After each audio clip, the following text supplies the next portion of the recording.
ሳሎንና ለቢዝነሳችን ግድግዳ የሳሎን ልጅ ወይም ጆን አርት ይባላል እናበሳጫቸው።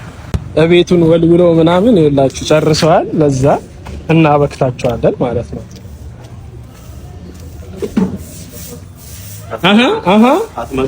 ጆን አርት ማማቲ ይሄ ነገር ጭቃ እየሆነ ነው።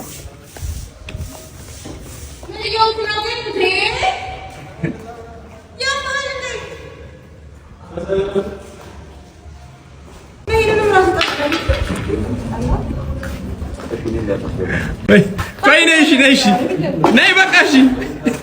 እንግዲህ እንደምታዩት ቢዝነሳችን እያለቀች ነው። በቅርቡ እንከፍታታለን። ለማንኛውም ለካፌያችሁ ወይም ለሆቴላችሁ፣ ለቤታችሁ ለምትፈልጉት አይነት ስዕሎች እንግዲህ እኚህን የመሳሰሉ በኔ ፍላጎት ነው ይሄንን የሳለው። እናንተም በፍላጎታችሁ ይስልላችኋል። ጆን አርት ይባላል። ከታች አካውንቱን አስቀምጥላችኋለሁ። ፎሎ አድርጉት፣ ኮንታክት አድርጉት። ይመቻችሁ።